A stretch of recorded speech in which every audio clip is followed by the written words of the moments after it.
Hey guys, and welcome to a brand new video here on FPL Now. Today we're going to be going over my team selection for Game Week 3 and any transfers that I'm thinking of making as well. So if you're excited for the video, make sure to drop a like down below. Leave a comment, what players are you thinking of bringing into your squad for the next game week. Subscribe if you're brand new, and let's get into the video.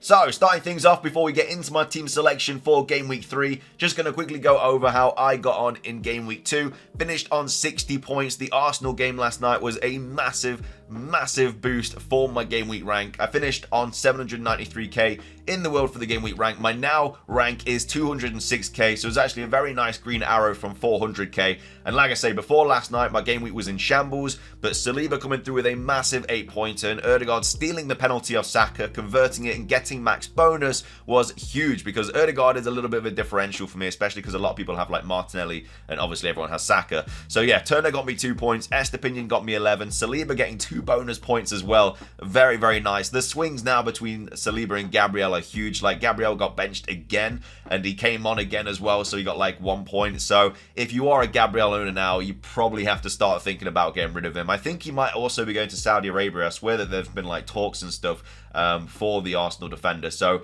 yeah, you might just want to jump ship now. It's been unfortunate. You know, I understand keeping him in. If I had Gabriel, I would have kept him in for this fixture as well. But with him getting benched back to back and only coming on with 1 pointers, it's probably time to get rid of. If you don't have Chilwell, then it's an easy swap. But yeah, Saliba got me 8, Chilwell got me 1. In midfield, Rashford got 2, Ødegaard getting 11. So obviously the whole Ødegaard situation was a bit weird, because we all thought that Ødegaard was now going to be on penalties instead of Saka. But apparently Arteta came out and said that he didn't even know that was going to happen, and that Ødegaard had apparently he just asked Saka for the penalty and he just gave it him. So that just makes it even worse, because now we have no idea who's going to be the penalty taker. Like, either it's going to be Ødegaard or Saka, or maybe they're going to like take it in turns. I'm really not sure. I'm okay because I own both of them, but if you obviously have a like Martinelli or something, it is going to make it's going to make things a little bit more annoying. But I would like Ødegaard to be the penalty taker, because then it just gives me a reason to keep him, because I was going to get rid of him in the near future. But if he's Arsenal's penalty taker, then I'll probably keep him. But either way, Saka got 3.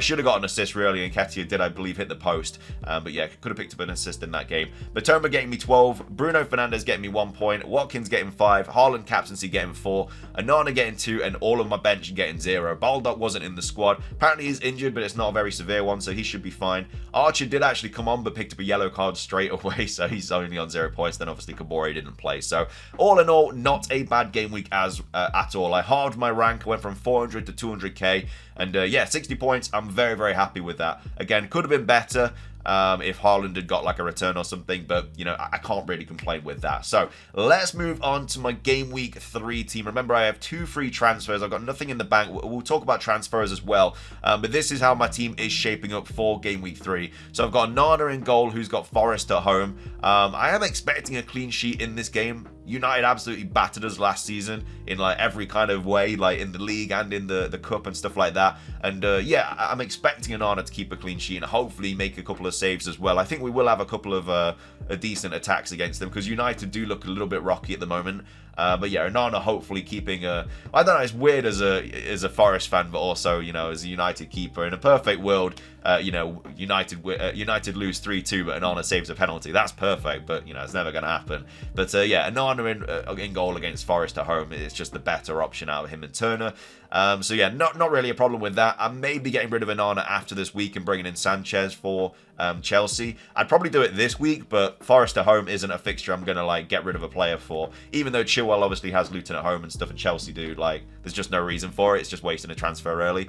At the back line, we've got Estepinian, who's got West Ham at home, Saliba, who's got Fulham at home, and Chilwell, who's got Luton at home. So last week I had like all away games, and now like I've got all home games. And those are all really good home games as well. Like, Onana should be picking up a clean sheet. Estepinian should be keeping a clean sheet. Saliba should definitely be keeping a clean sheet. Fulham look terrible at the moment. And then Chilwell should definitely be keeping a clean sheet as well. So on paper, I've got a very good defense this week, and they should all be keeping a clean sheet. But yeah, very happy with how this is laid out. And again, like I said, I've got 2 free transfers, and I don't really know what to do with them. Like, there's not many options I can make. I'm thinking of just making 1 transfer this week and then just having two for next week, which I think is a much more better play, because there are quite a few changes that I will want to be making next week, which we'll go on to in a second. But yeah, defense, they're looking very nice. In midfield, I've got Rashford with Forest at home, Ødegaard and Saka, who've got Fulham at home, Mitoma, who's got West Ham at home, home, and then Bruno Fernandes, who's got Forest at home. Again, a lot of people are getting rid of Fernandes and Rashford. I wouldn't do it before Forest at home. If they lose against Forest and they get nothing, then fair play. That conversation starts to get a lot louder. I myself would probably start getting rid of them as well. But Bruno has been so unlucky not to return. I think he's had an XG or an XA of like 2 point something. He's had the highest like stats for someone that's not returned yet. Same as like Jackson. Jackson's been very, very unlucky as well. But Bruno Fernandes has been super, super unlucky. He definitely should have had at least a couple of returns in the Spurs game. Like they should have got a penalty. He missed from like 6 yards out.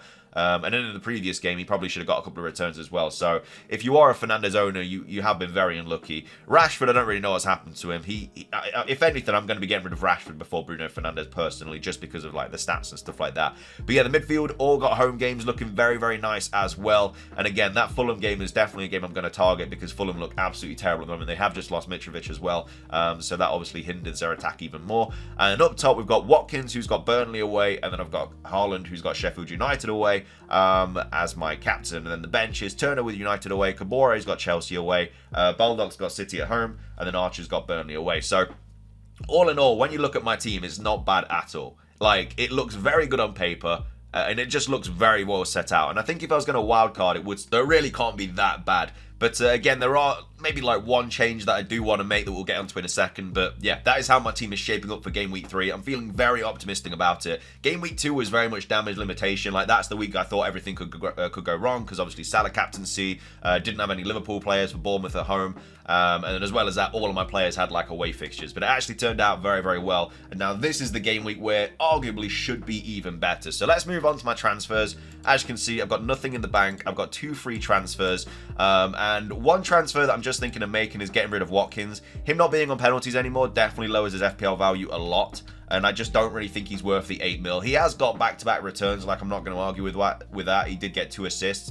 But yeah, definitely should have scored as well in that game against Everton. He did have a few chances and just didn't look. It was just really infuriating as a Watkins owner watching that game. And then he did get subbed early. Again, he is still a 90-minute man. He only got subbed early because they were like 4-0 up, and they've obviously got like games like midweek and stuff, I'm pretty sure. But yeah, I still think I'd like to get rid of Watkins. And someone that I'm going to bring in for him, I think, is just Jackson. I know he's got back-to-back 1-pointers, but he's been very unlucky. His stats have been really high, and he definitely should have had some sort of returns. And with this fixture run as well, I think it's just a bit of a no-brainer for me to bring him in. It's the only transfer that I can really look at and be like, okay, that's fair enough. That would generally make my team stronger. Like, Burnley away is still a really good fixture, don't get me wrong, but at the same time, Jackson, I think he'll give me $1 mil in the bank.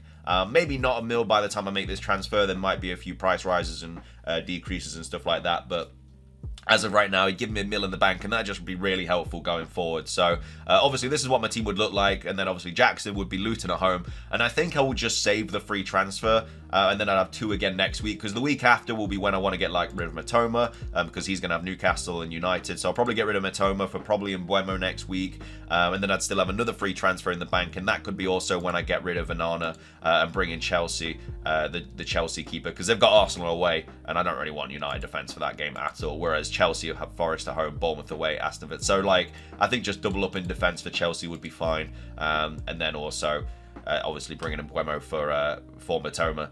Other things I could do as well is start thinking of getting rid of, like, the United boys because, yeah, Game Week 4 is going to be a really tough one, to be fair, because obviously we have all my Arsenal and United players playing each other, which isn't ideal in the slightest.